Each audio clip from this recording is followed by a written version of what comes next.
একবার ভাবুন তো, এমন এক সত্তার কথা যে হাজার হাজার বছর ধরে মহান আল্লাহর ইবাদত করেছে, যার ইবাদতের আওয়াজে আকাশ বাতাস মুখরিত ছিল, যার মর্যাদা এতটাই উঁচুতে পৌঁছেছিল যে তাকে ফেরেশতাদের সর্দার বা শিক্ষকদের কাতারে স্থান দেওয়া হয়েছিল। কিন্তু মাত্র এক মুহূর্ত, মাত্র একটি ভুল সিদ্ধান্তের কারণে সেই পরম ইবাদতকারী আজ বিশ্বজগতের সবচেয়ে ঘৃণিত সত্তায় পরিণত হয়েছে। কে ছিল সে? কেন আল্লাহ তাকে অনন্তকালের জন্য অভিশপ্ত ঘোষণা করলেন? আর আদম আলাইহিসসালামের সাথে তার শত্রুতার আসল কারণটি কি?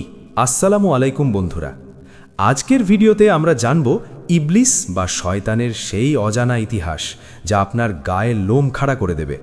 ভিডিওটি শেষ পর্যন্ত দেখুন, কারণ এই ঘটনায় আমাদের জন্য রয়েছে বিশাল এক শিক্ষা। আর মূল ঘটনায় যাওয়ার আগে আমাদের চ্যানেলটি সাবস্ক্রাইব করে বেল আইকনটি চেপে দিন, যাতে এমন রোমাঞ্চকর ইসলামিক ঘটনা আপনি মিস না করেন। অনেকেই মনে করেন ইবলিস হয়তো ফেরেশতা ছিল, কিন্তু পবিত্র কুরআনের সূরা আল কাহফে আল্লাহ স্পষ্ট করেছেন যে সে ছিল জিন জাতির অন্তর্ভুক্ত। জিনদের সৃষ্টি করা হয়েছিল ধোঁয়াবিহীন আগুন দিয়ে। পৃথিবীতে যখন জিন জাতি বিশৃঙ্খলা আর রক্তপাতে লিপ্ত ছিল, তখন এই ইবলিস, যার আসল নাম ছিল আজাজিল, নিজেকে আল্লাহর একনিষ্ঠ গোলাম হিসেবে প্রমাণ করেছিল। তার ইবাদত, জ্ঞান এবং আনুগত্য দেখে আল্লাহ তাকে জমিন থেকে তুলে আসমানে নিয়ে যান। সে ফেরেশতাদের সাথে থাকত, তাদের মতোই আল্লাহর তাসবিহ পাঠ করত। তার সম্মান এতটাই বেড়ে গিয়েছিল যে সে জান্নাতের রক্ষক এবং ফেরেশতাদের উস্তাদ হিসেবে পরিচিতি লাভ করেছিল। কিন্তু তার মনের গভীরে লুকিয়েছিল এক সুপ্ত ব্যাধি, সেটি হলো আত্মহমিকা বা অহংকার। সে মনে করত, আমার মতো জ্ঞানী আর ইবাদতকারী এই মহাবিশ্বে আর কেউ নেই। আর এই গোপন অহংকারই তার ধ্বংস ডেকে আনল। এরপর এলো সেই ঐতিহাসিক মুহূর্ত। আল্লাহ তাআলা ফেরেশতাদের জানালেন, আমি পৃথিবীতে আমার প্রতিনিধি বা খলিফা পাঠাতে চাই। তিনি মাটি দিয়ে সৃষ্টি করলেন মানবজাতির পিতা আদম আলাইহিসসালামকে।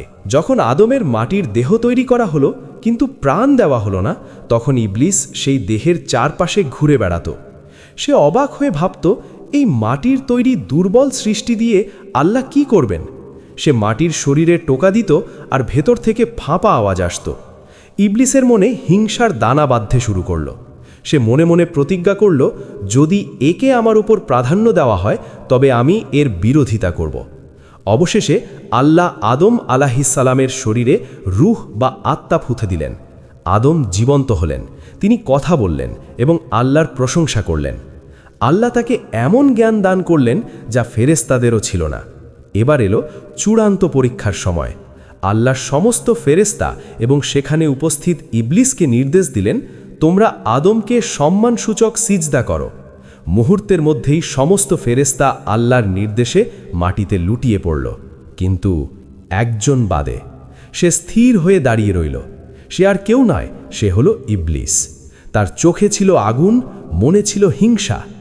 আল্লাহ তাকে জিজ্ঞেস করলেন, হে ইবলিস, কিসে তোমাকে বাধা দিল তাকে সিজদা করতে, যাকে আমি নিজ হাতে সৃষ্টি করেছি? তুমি কি ঔদ্ধত্য প্রকাশ করলে, নাকি তুমি খুব বড় কেউ হয়ে গেছ? উত্তরে ইবলিস যা বলল তা ছিল তার অনন্ত ধ্বংসের দলিল। সে বলল, আমি তার চেয়ে শ্রেষ্ঠ, আনা খায়রুম মিনহু। আপনি আমাকে সৃষ্টি করেছেন আগুন দিয়ে, আর তাকে সৃষ্টি করেছেন সামান্য মাটি দিয়ে। আগুন সবসময় মাটির ওপরে থাকে, আমি কেন তাকে কুর্নিশ করব? তার এই উত্তরে ছিল কোনো বিনয়, ছিল শুধুই যুক্তিহীন অহংকার। সে আল্লাহর হুকুমের চেয়ে নিজের আভিজাত্যকে বড় মনে করল। আল্লাহ বললেন, বের হয়ে যায় এখান থেকে, নিশ্চয়ই তুই বিতাড়িত, আর কিয়ামত পর্যন্ত তোর ওপর আমার লানত বর্ষিত হবে। ইবলিস তার ভুল বুঝতে পারল না, ক্ষমাও চাইল না, বরং সে আল্লাহর কাছে একটি সুযোগ চাইল। সে বলল, হে আমার রব, আমাকে কিয়ামত পর্যন্ত হায়াত দিন। আল্লাহ তাকে সেই সুযোগ দিলেন। তখন ইবলিস চ্যালেঞ্জ ছুড়ে দিল, যে আদমের কারণে আজ আমার এই পতন, আমি আপনার সরল পথে ওঁত পেতে থাকব।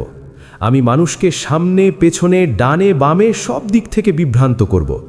আপনি তাদের অধিকাংশকেই কৃতজ্ঞ পাবেন না। হে আমার রব, আমাকে কিয়ামত পর্যন্ত হায়াত দিন। আল্লাহ বললেন, যা, তুই এবং যারা তোকে অনুসরণ করবে আমি তোদের সবাইকে দিয়ে জাহান্নাম পূর্ণ করব। বন্ধুরা, ইবলিসের হাজার বছরের ইবাদত এক মুহূর্তের অহংকারে ধ্বংস হয়ে গেল। এই ঘটনা আমাদের শেখায় জ্ঞান বা মর্যাদা থাকলেই হবে না, যদি অন্তরে বিন্দু পরিমাণ অহংকার থাকে তবে তা আল্লাহর কাছে গ্রহণযোগ্য নয়। ইবলিস চেয়েছিল বড় হতে, কিন্তু সে হয়ে গেল লাঞ্ছিত, আর আদম আলাইহিসসালাম ভুল করেও ক্ষমা চেয়ে হয়ে গেলেন সম্মানিত। আজকের এই ঘটনা থেকে আপনারা কি শিখলেন? কমেন্ট করে আমাদের জানান। ভিডিওটি ভালো লাগলে একটি লাইক দিন এবং বন্ধুদের সাথে শেয়ার করুন, যাতে তারাও এই শিক্ষা নিতে পারে। দেখা হবে আগামী ভিডিওতে নতুন কোনো সত্য ঘটনা নিয়ে। ততক্ষণ পর্যন্ত ভালো থাকুন।